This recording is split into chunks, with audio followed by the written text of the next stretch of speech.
Plantcast, o primeiro podcast sobre fisiologia e nutrição de plantas. Olá, pessoal.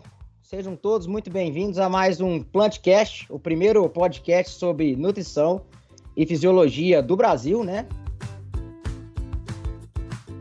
E hoje nós estamos aqui com um time de peso, né? Estou aqui com os meus xarás, Guilherme Amaral e Guilherme Franco. E aí, Guilhermão, como é que tá as coisas? Tudo certo? Fala, Dinali. Tudo bem, graças a Deus. E você? Satisfação estar de volta aí ao Plantcast e tenho certeza que vai ser aí um bate-papo bastante produtivo com o professor Matiello.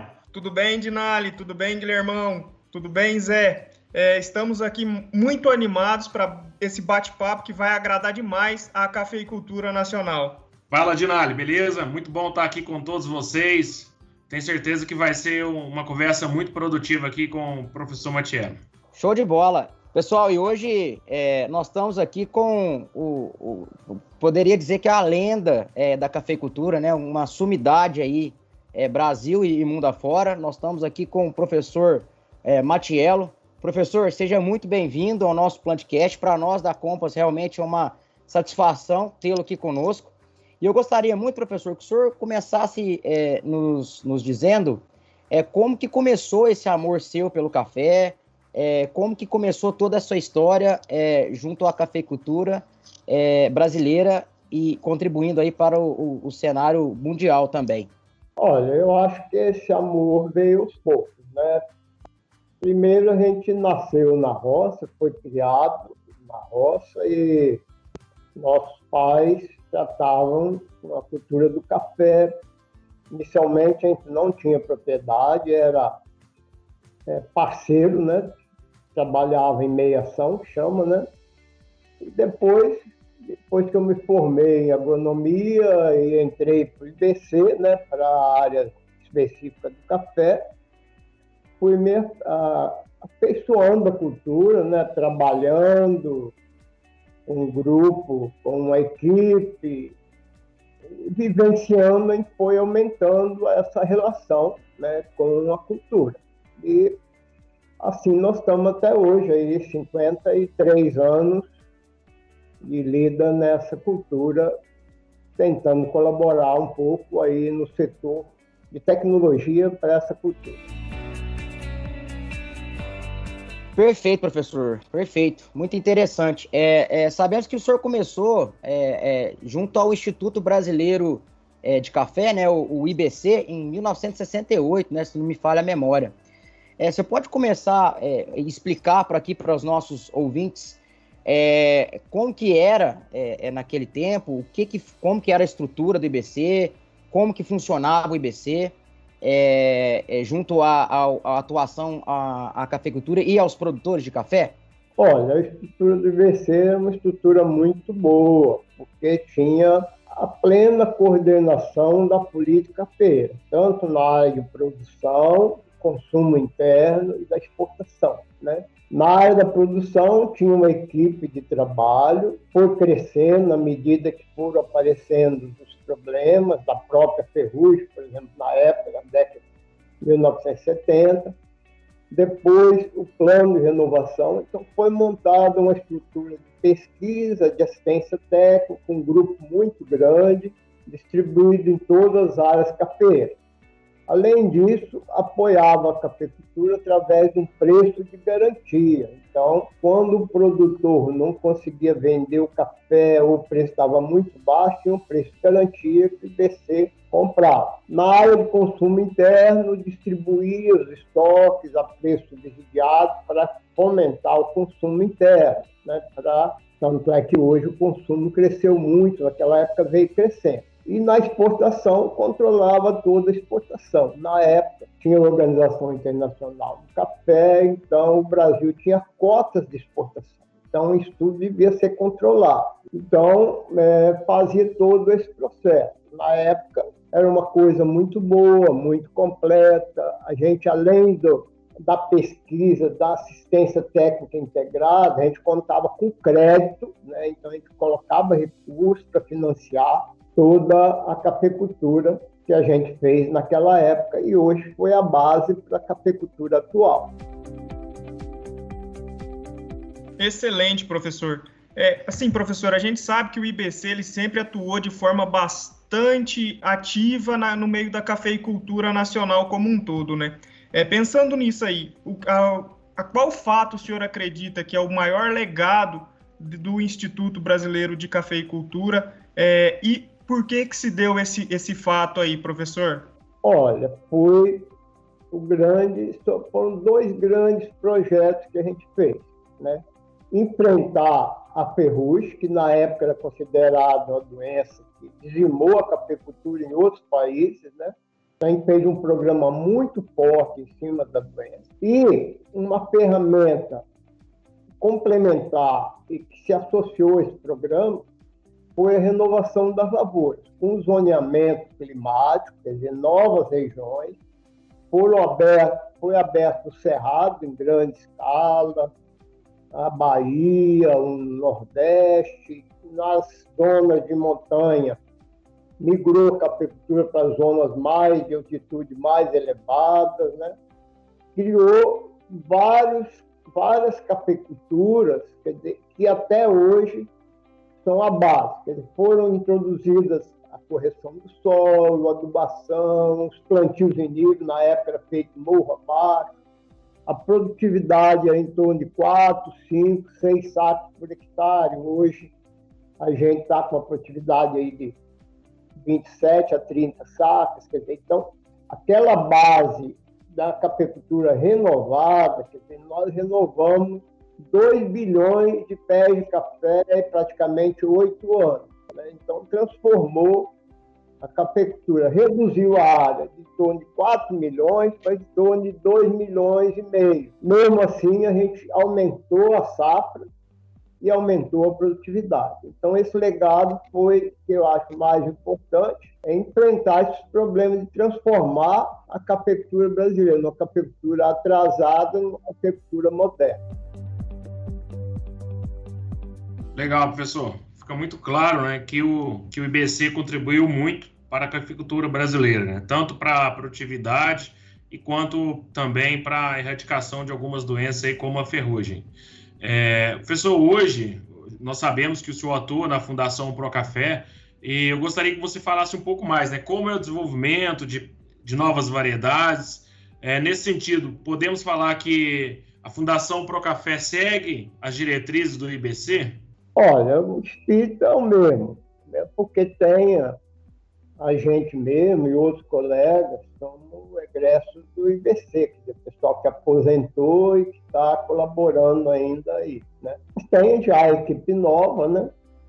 O espírito é o mesmo, as ferramentas não são tão potentes quanto era da época do IBC. É uma fundação criada por um grupo de cooperativas, é uma fundação de direito privado, ela não tem recursos orçamentários da União, ela tem que gerar seus próprios recursos, então as ferramentas são menos.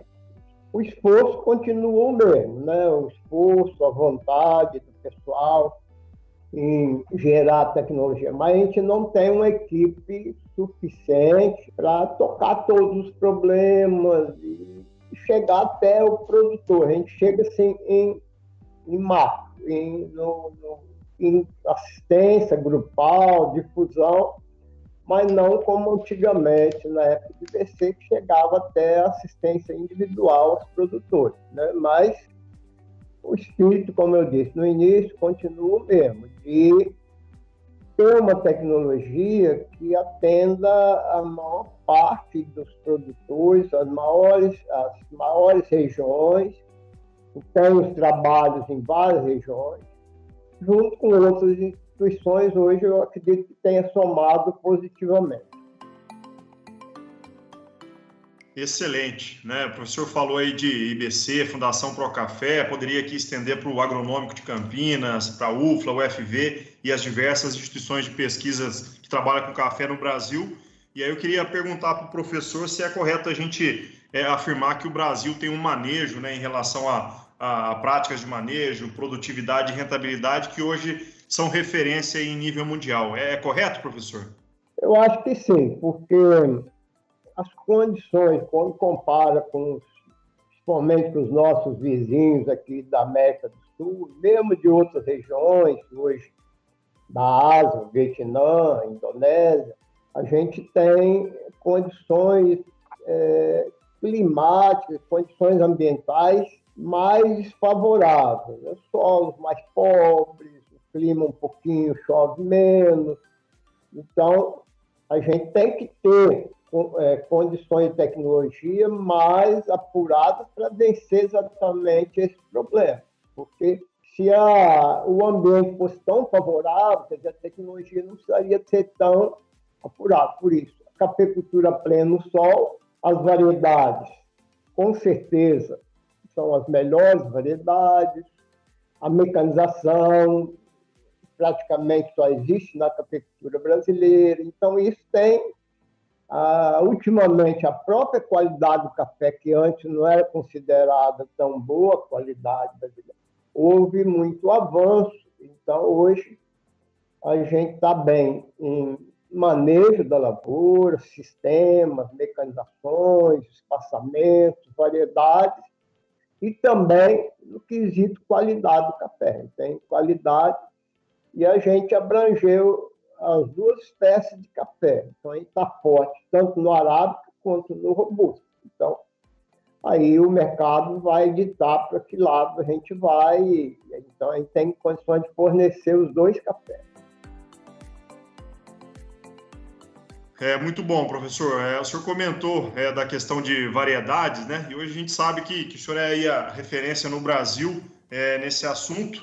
E aí eu queria que o senhor contasse um pouco para nós essa experiência de ser realmente, vamos falar assim, um pai dessas novas variedades de café. É claro que a gente sabe que ninguém faz nada sozinho, tem uma grande equipe por trás de tudo isso, que ajuda o senhor a desenvolver isso. Mas comenta para nós aqui como é que é ser pai dessas variedades aí que são plantadas em centenas de milhares de hectares aí, Brasil afora, professor.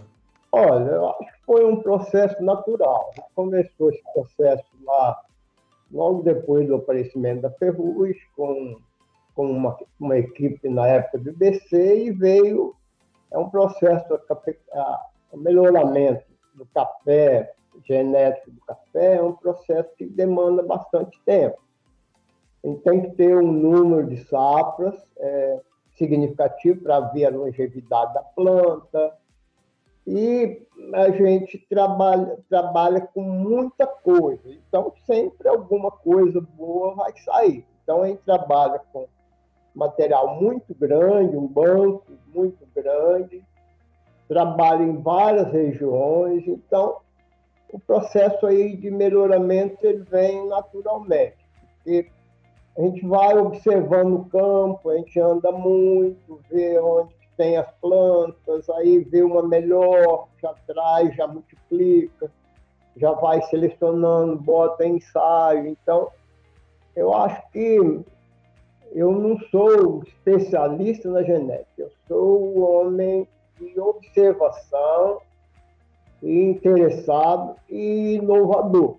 Isso aí eu não gosto de fazer sempre a mesma coisa. Então, a importância que a variedade adiciona para o produtor num novo plantio, a genética é muito importante. Então, por isso, por essa inovação, por esse fato de ser uma coisa tão importante, que a gente se dedica mais a ela. Mas a gente também trabalha no manejo do café como um todo. Não basta ter uma boa variedade, você não nutre bem, se você não vê os aspectos da arquitetura da planta, da qualidade do fruto, uma série de coisas. Então, a gente tem que entender um pouquinho de cada coisa para poder chegar nesse processo de melhoramento. E a gente trabalha em equipe, como você mesmo falou, a gente tem que ter um bom senso. É assim, assado, quer dizer, então a gente vai no conjunto definindo. Eu, talvez por ser um pouquinho mais ousado, eu libero um pouco e busco o caminho, não ficando melhorando. Assim, a gente quer sair com alguma coisa no produtor. Então, talvez uma qualidade que eu tenho é essa de puxar da pesquisa para a prática. Entendido, professor. Hoje a gente sabe que é evidente aí que a variedade arara é bastante importante, tem crescido muito a área plantada, E eu gostaria que o senhor compartilhasse com os ouvintes, se tirando a variedade Arara, se tem alguma outra variedade que está por vir, né, que está no forno aí, que o senhor pudesse compartilhar com a gente sobre o que está vindo aí pela frente e também quais seriam as características que estão sendo buscadas hoje no experimento em relação às novas variedades. O que se busca nas novas variedades hoje? E qual seria uma variedade que está por vir aí, que está no forno, professor? Olha, no momento a gente tem 3 linhas novas que está para sair coisa. Primeira é a variedade resistente ao bicho mineiro. É uma praga muito importante, somente no Triângulo, em geral, com mais período mais quente, mais seco, o bicho mineiro está se tornando uma praga muito difícil de controle químico. Então, a gente já tem um material, está na última fase, está multiplicando, uma parte por clone e outra parte por semente. Então, esse é um material que deu o nome de Siriema. Então, é a variedade do futuro próximo. Temos também outros materiais com mais resistência à seca, né? É do grupo do Acauã, e no mesmo sentido, resistência a nematóide, né? E um outro grupo resistente à fome. Então, essa parte de resistência às pragas e doenças, associando, logicamente, não esquecendo da produtividade, porque não adianta uma variedade ser resistente, mas produz pouco, né? A qualidade do fruto, como você falou, a gente já conseguiu. O próprio Arara é uma qualidade muito boa, o Acauã também tem uma qualidade muito boa. Esse material que é oriundo, assim, vem de Mundo Novo, vem de Catu, vem de Sachimu, um material que já tem uma boa qualidade. Então, nos cruzamentos se mantém essa qualidade, né?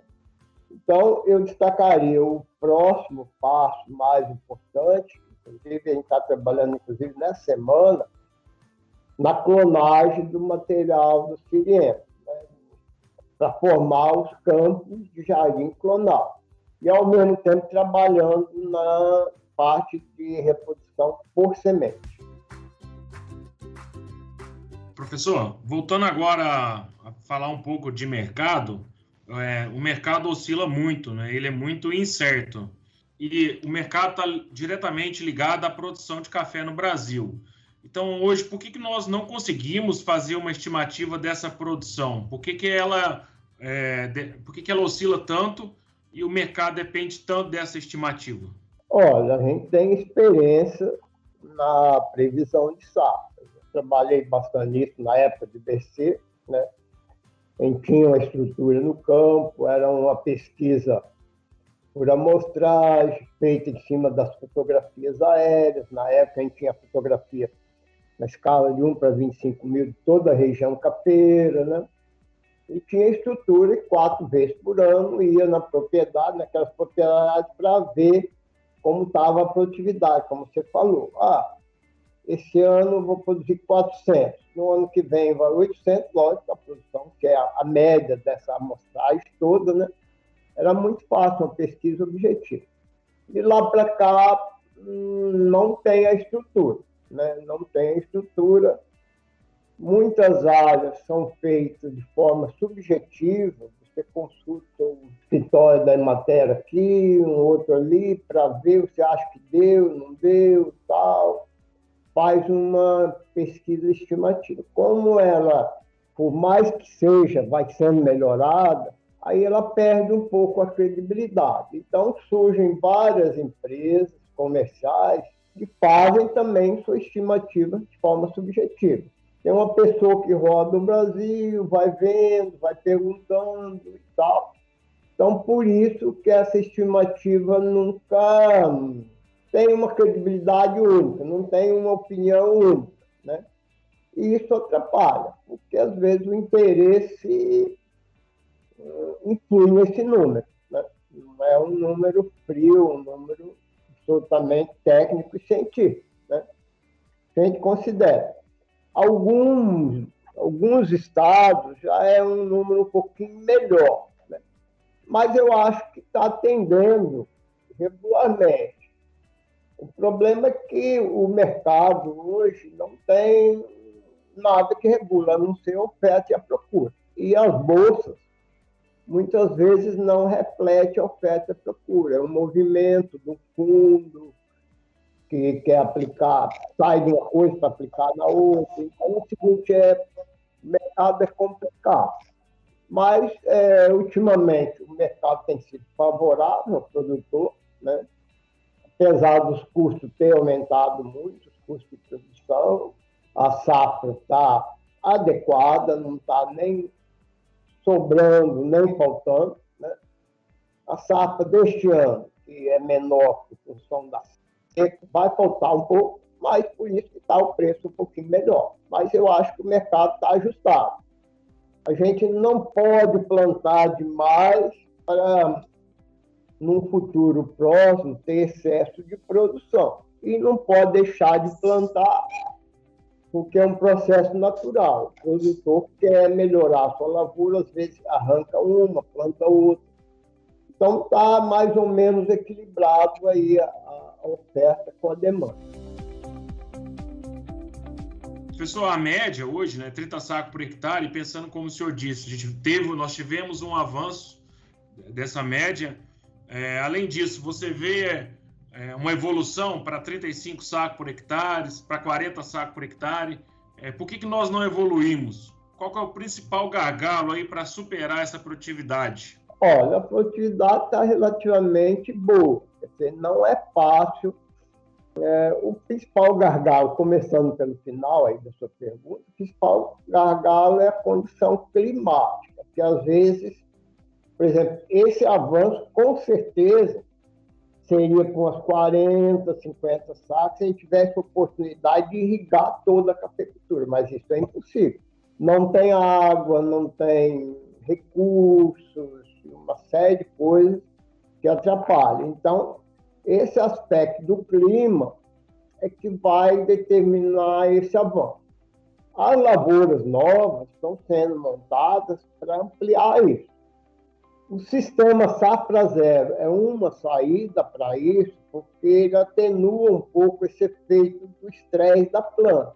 Você poda as plantas, então elas, sem produção, elas se recuperam e, inclusive, são menos sensíveis ao estresse hídrico, e aí produzem bastante. Nesse caso, se produzir 80 a 100 sacos, a média vai subir para 40, 50 sacos. Hoje é uma prática já bastante usada, e eu acredito que está sendo usada aí a safra zero em 400, 500 mil hectares já, né? Então, isso vai ajudar a programar a produção e sair um pouco desse estresse de safra alta, safra baixa. Fantástico, professor. Eu acho que são informações aí fundamentais aí para quem está nos escutando. E até pegando um gancho, professor, eu acho que puxando aqui a sardinha pro nosso lado aqui, né? Hoje a Fundação Procafé, ela tem recomendado aí, ela tem várias recomendações, né? De nutrientes em função da saca produzida, né? E um dos nutrientes que a gente sabe que é muito seguido essa recomendação no campo, a nível de campo, é o nitrogênio, né? E hoje a Fundação Procafé, ela recomenda aí, ela preconiza 6,2 sacas, aliás, 6,2 quilos de nitrogênio por saca de expectativa de produtividade. Só que às vezes, professor, no campo a gente tem muita dúvida, porque no campo a gente é muito corriqueiro, a gente vê técnicos, né, e também produtores fazendo a recomendação aí, utilizando as doses aí de 8 a 10 quilos de nitrogênio por saca produzida, né, de expectativa. E isso causa muita dúvida. Eu queria aproveitar a oportunidade para o senhor explicar para os nossos ouvintes o porquê que a Fundação Procafé tem recomendado esses 6,2 quilos de nitrogênio por saca de expectativa de produtividade. Olha, esse número aí, 6,2 do nitrogênio, depois 0,6 para fósforo, 5,9 para potássio, é fruto do trabalho feito em vários trabalhos, pesquisa onde a gente cortou o pé de café, colheu os frutos, as folhas, os caules, analisou, ver o que é a reposição dos nutrientes retirados para a vegetação e para a produção, né? Mas nós, no livro Manual de Recomendações, a gente coloca essa recomendação como um cálculo inicial. Isso pode ser ajustado um pouco para cima e um pouco para baixo, de acordo com a condição. Uma região de um clima mais frio, a gente pode reduzir um pouco, porque o aproveitamento do nitrogênio é melhor. Um sistema adensado, esse aproveitamento também é melhor, porque tem mais planta por área, o adubo aproveita mais. Numa condição normal, antes de corrigir o solo, inicialmente, a gente coloca aí, faz esse cálculo, depois coloca uns 20% a 30% a mais na dose, considerando que o aproveitamento do nitrogênio nos adubos normais não é o 100%, à medida, principalmente quando o solo está ainda ácido, né? Quem sabe que a medida...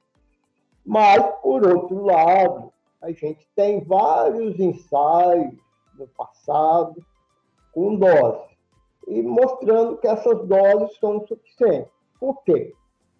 Porque há uma reciclagem, quer dizer, a parte que é praticamente nitrogênio, quase metade é para a vegetação, essa vegetação é reposta com a caída das folhas. Então, na medida que a lavoura vai ficando adulta, vai se estabilizando, o solo vai sendo corrigido, o aproveitamento de nitrogênio vai ser maior, e também a contribuição da reciclagem. Você vê um exemplo. Hoje, quando a gente esqueleta a planta e coloca a ramagem todo no chão, você reduz a adubação naquele ano. Por quê?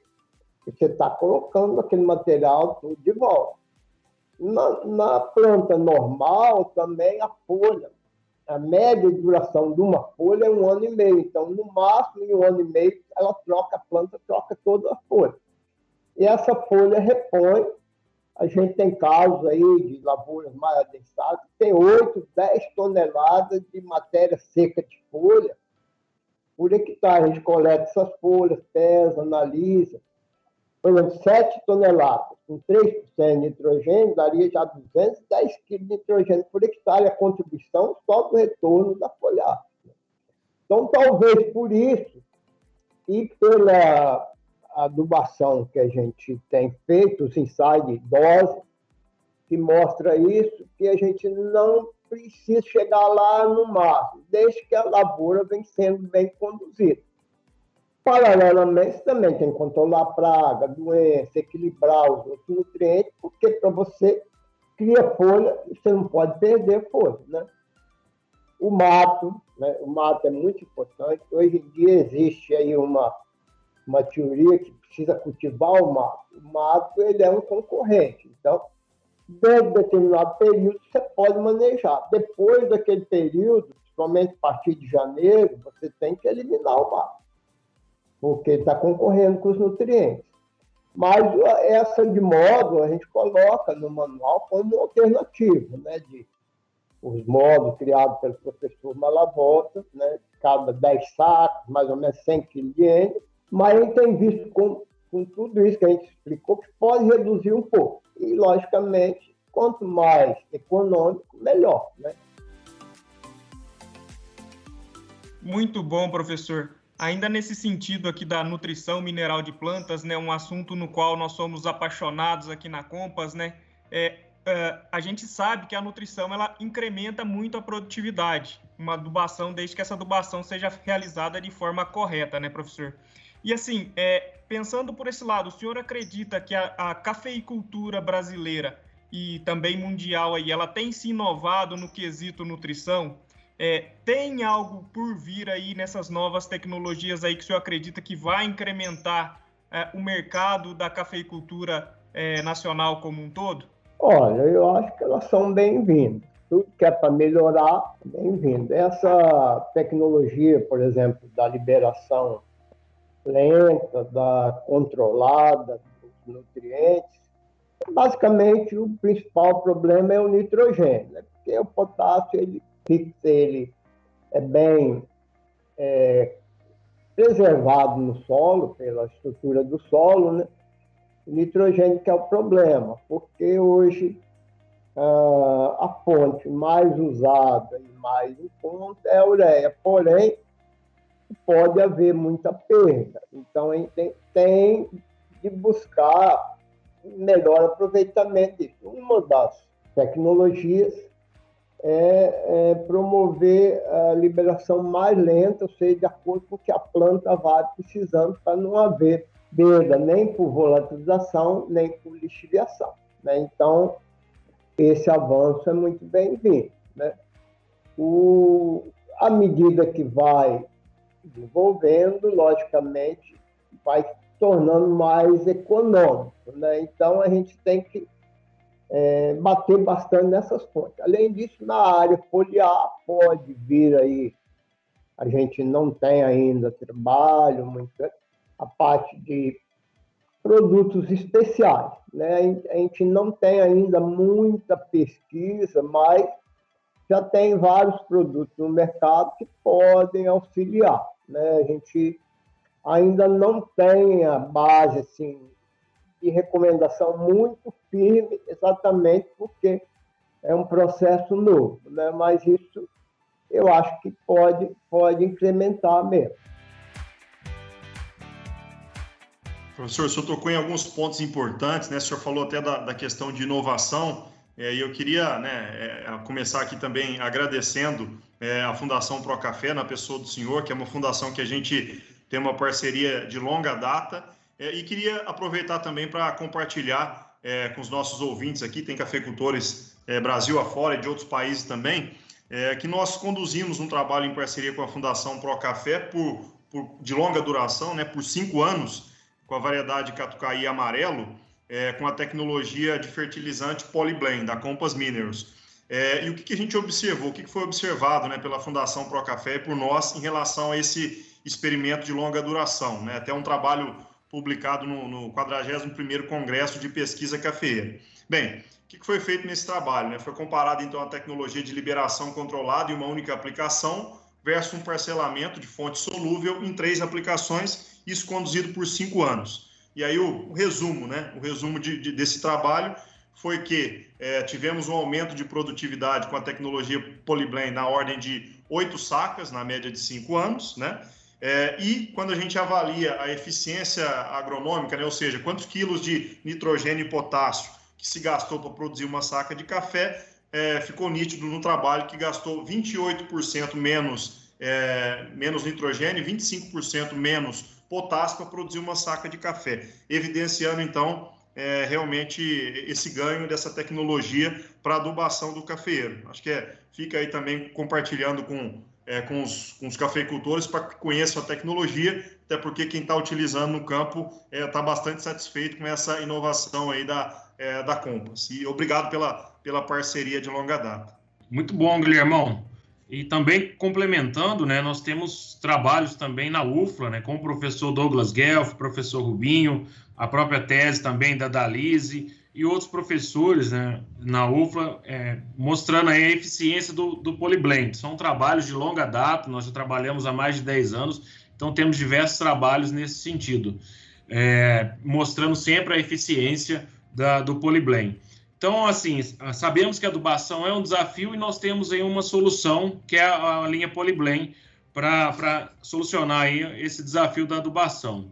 Agora, pensando em outros desafios na cafeicultura, professor, o que o senhor destacaria? Quais são os outros desafios? Olha, uma coisa que está precisando a gente melhorar é na parte de controle de nematóide, que também correlaciona um pouco com a nutrição, com o suprimento de água, porque o nematóide afeta, destrói, reduz a capacidade do sistema radicular da planta. Então, tem várias frentes que a gente pode desenvolver de trabalho, né, mas buscando minimizar esse problema, porque a gente está olhando muito em cima, né? A gente nunca descuidou da raiz. Logicamente que também a gente não vai dizer que está olhando mais para cima do que para baixo, mas como os nematóides vinham numa área, assim, relativamente controlados, tinha um problema maior no Paraná, uma área de arenite em São Paulo, na Paulista, Aí veio um pouco para Mogiana, entrou no sul de Minas, entrou no Triângulo Mineiro, a gente vê que a cafeicultura de montanha, a gente está conseguindo conviver, né? Mas precisa uma solução melhor para isso, para tirar esses 10, 20% de produtividade que estão caindo em função desse nematóide comum, né? Do incógnita, do paranaense, aí o caso é mais sério, né? E tem que ser uma solução mais radical, né? Realmente, professor, temos andado bastante aqui no sul de Minas Gerais e vemos que realmente o nematóide é uma praga que vem se alastrando e atrapalhando muito os cafeicultores, né? E até eu gostaria, professor, continuando nesse tema, acho que é muito importante e muito interessante, e a gente tem que realmente falar sobre ele. Eu gostaria de saber se o senhor acredita que existem tecnologias que podem ajudar o cafeicultor, né? Não somente práticas, né? Igual o senhor já comentou um pouco, mas também tecnologias que podem ajudar esse cafeicultor a amenizar o problema de nematóide. E a gente sabe, né, nós aqui da nutrição de plantas, a gente sabe que a liberação controlada de nitrogênio, ela ajuda muito nesse auxílio na amenização de nematóides, porque a gente sabe que um fornecimento de nitrogênio gradual, a gente faz com que a planta fique mais hormonalmente balanceada, né? Então a gente sabe que a planta ela cresce a parte aérea e cresce a raiz harmonicamente, né? Então isso ajuda muito e contribui muito para amenizar o problema de nematóides. Além disso, o senhor acha que existem outras tecnologias? E também eu gostaria de perguntar se o senhor acredita que essa liberação controlada, né, esse fornecimento de nitrogênio controlado, realmente contribui para amenizar o problema de nematóides. Eu acho que é uma alternativa, sim, para melhorar, né? Ao lado de outras pragas, né? As variedades resistentes, os nematicidas, né? Mas a nutrição é um fato que o nematóide atrapalha muito, né? Esse fornecimento gradual é muito parecido com o que a gente faria, assim, colocando um adubo orgânico, que vai liberando os nutrientes lentamente, né? Então, se o adubo de lenta liberação vai liberando lentamente, mesmo que a planta não tenha todas as raízes, mesmo assim, em vários momentos, ela vai ter capacidade de absorver. Com isso, vai nutrir a planta, como se falou aí, balancear mais a parte hormonal, etc., né? E relacionada com a produtividade. Não temos assim, um experimento específico disso, mas assim, pela prática, parece que pode funcionar sim. Entendido, professor. E, professor, trazendo aqui um paralelo aqui para culturas anuais, hoje sabemos que tem algum manejo de rotação de culturas que pode minimizar ou até mesmo maximizar aí a presença de nematóides como um todo nas lavouras anuais. E quando a gente traz isso para a cafeicultura atual, a gente tem visto aí um manejo de culturas intercalares cada vez mais fortes. O senhor acha que isso pode aumentar aí a aparência o aparecimento de nematóides de galha, ou até mesmo o aparecimento aí do pratilênculos, que não causam muito dano no cafeeiro, mas que pode dificultar crescimento de raiz, causar necroses ali, que vão dificultar essa absorção de água e nutrientes, como o senhor falou? E outro ponto, essa cultura intercalar, esse manejo dessa cultura intercalar pode ser adotado de forma bastante efetiva na cultura do café? Quais seriam aí as culturas intercalares que a gente poderia utilizar de melhor intensidade aí, de melhor retorno? Olha, com relação à cultura intercalar e nematóide, esse aspecto assim nunca foi muito estudado e muito considerado, né? Por um lado, poderia multiplicar, por exemplo, pratilênculos, mas pratilênculos, inclusive no café, a gente ainda não sabe, a gente não considera na lavoura adulta um mal maior, né? A gente sabe que tem, mas até o momento a gente não sabe quantificar esse problema, né? Então, a gente não conhecendo o mal, a gente faz de conta que ele não existe, né? Mas, no caso dos outros nematóides, o nematóide que ataca o café, ele é bem específico do café, né, em relação às outras culturas, né? Mas a cultura intercalar, ela vem crescendo nesses últimos anos em função do preço dos grãos, né? Então, tem havido casos, ela é normal em produtor pequeno, com a cultura de subsistência, principalmente na fase de formação da lavoura, mas ultimamente tem visto casos mesmo de produtores maiores que adaptam até máquinas para plantar, para colher, né? Plantando até soja no meio do cafezal, que é uma cultura mais extensiva, né? Adapta a máquina de plantar, a máquina de colher, exatamente pelo preço que tem dado esses produtos, né? Mas as culturas mais adequadas para o café, sob o ponto de vista técnico, são culturas assim, leguminosas. O feijão é a principal, né? Porque é uma cultura de ciclo curto, é uma leguminosa, praticamente não concorre com o café, né? E tem um mercado bom, né? Em seguida, a outra mais tradicional é o milho. O milho tem que ter uma certa regra, não ser demais, porque senão atrapalha o café, né? Concentrar ali no meio da rua, às vezes uma rua sim, uma rua não, para não atrapalhar a mecanização.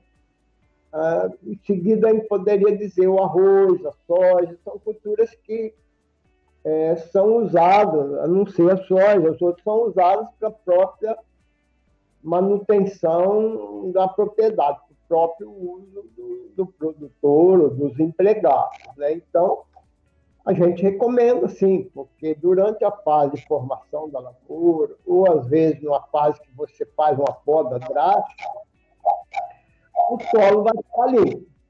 É preferível plantar uma cultura intercalar, que vai te dar uma renda, que tem uma finalidade, e que às vezes cultivar o mato no meio da lavoura, porque o mato, né, não tem uma outra finalidade a não ser reciclar matéria orgânica, mas as outras culturas também podem fazer isso, deixando a palhada no meio da lavoura, né? Então, eu acho que é uma prática, a gente está, tecnicamente, a gente estimula, e está crescendo em função disso, que o pessoal vê o preço do milho, não sei quanto saca, né? Então, a gente recebe muita consulta, esse Procafé atende, assim, o meu empregado quer plantar milho, pode nessa condição, pode, né? Porque a tecnologia ela não pode ser uma coisa assim muito excludente. A gente tem, na tecnologia, a gente tem que fazer adaptações, não exclusões. Marcelo, o senhor já mencionou que o clima, né, é um dos grandes vilões aí na cafeicultura. E a pergunta que eu gostaria de perguntar para o senhor, para compartilhar com os ouvintes, seria o seguinte: o que o produtor pode fazer, né, o que ele tem como ferramenta para manejar a cultura e, de alguma forma, minimizar, reduzir os impactos do clima? Desde o plantio, né, como é que ele faz ao longo do plantio e condução da lavoura para minimizar os efeitos do clima, que pode ser negativo, e geralmente tem sido, em alguns casos, aí, negativo? O que ele pode fazer? A primeira coisa, sendo cafeicultor vai renovar, primeiro escolher bem a área. Umas áreas que tem um solo com mais capacidade de armazenamento, às vezes, quando tem uma área muito arenosa, tal. Segundo, localizar as lavouras mais próximas da fonte de água, visando, no futuro, ou assim que possível, adotar a irrigação. A irrigação está crescendo em lavoura de café exatamente por esse clima, né? Regiões tipo, por exemplo, o sul de Minas, a própria Mogiana, que não respondiam à irrigação, tinha um clima bem distribuído, chovia de setembro, outubro, até abril, maio, depois tinha um período seco, depois voltava logo a chuva. Hoje em dia tem anos que está faltando, né? Então, a gente tem experimento em 6, 8 safras, com acréscimo de 30%, 40% de safra pela irrigação, uma irrigação complementar, não precisa uma irrigação no ano inteiro, né? Mas, outra coisa, essas práticas, o plantio, uma correção profunda do solo, melhor desenvolvimento do sistema radicular, tentar as variedades menos suscetíveis a estresse hídrico, né? A gente tem variedades que resistem um pouco mais, né? Trabalhar com toda a nutrição bem feita para a planta se equilibrar, né? Mas é possível, dentro do possível, tentar aproximar e aumentar o índice de irrigação das lavouras. Essa é uma garantia. Não precisa montar o melhor sistema e mais sofisticado de irrigação. Você basta ter o suprimento naqueles períodos críticos. Quando a chuva atrasa na floração, uns veranicos de janeiro para fevereiro, e depois, se a chuva parar um pouco cedo, para irrigar até maio, até final de maio, início de junho, ou seja, para essa irrigação suplementar é uma irrigação bem econômica. A gente coloca uma lâmina de água relativamente pequena por ano e tem um retorno muito grande na produtividade. Isso mesmo, professor. O ano passado, né, os benefícios aí da irrigação ficaram bem evidentes, né? No mês de outubro, novembro, a gente vê muitas regiões passando por seca. Quem estava com irrigação aí, a gente vê que a lavoura depauperou muito menos, ela manteve muito mais enfolhada.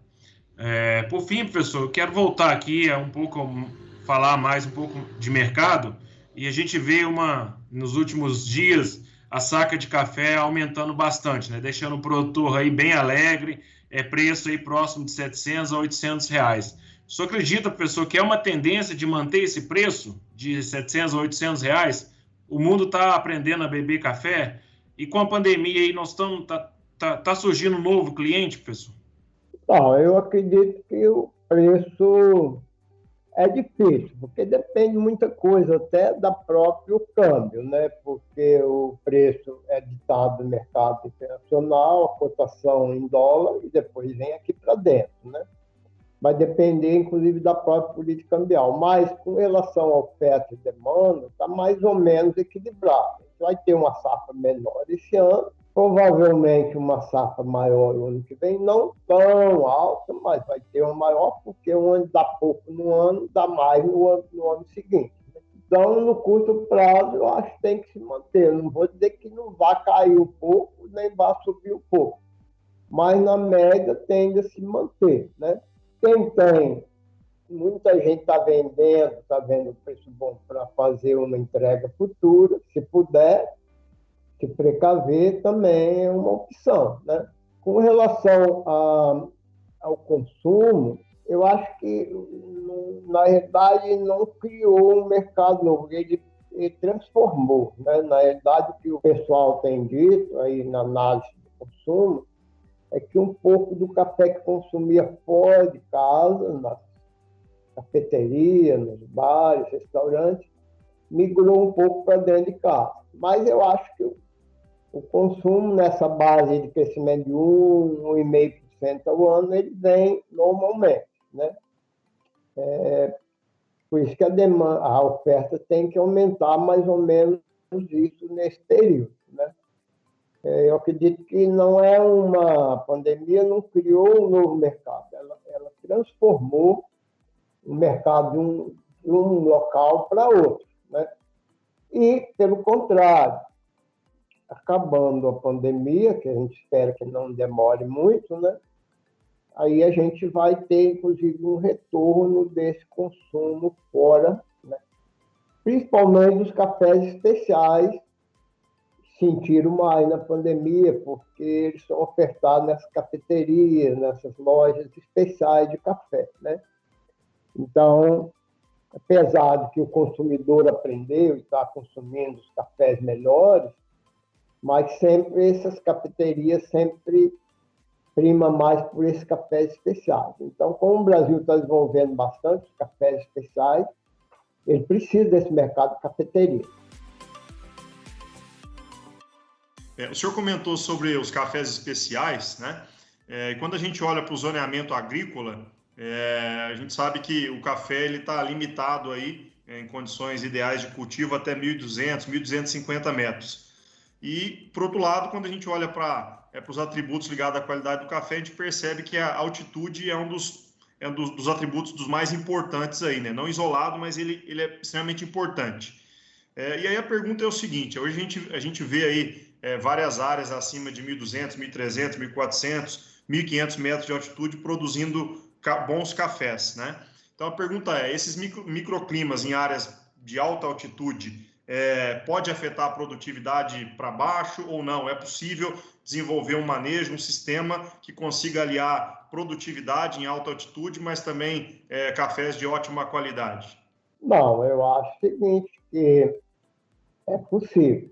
O passado, há 50 anos atrás, era mais difícil, porque vem esquentando o clima, né? Então, a própria abertura de áreas, o próprio aquecimento, não sei se está vendo realmente, mas está mostrando isso.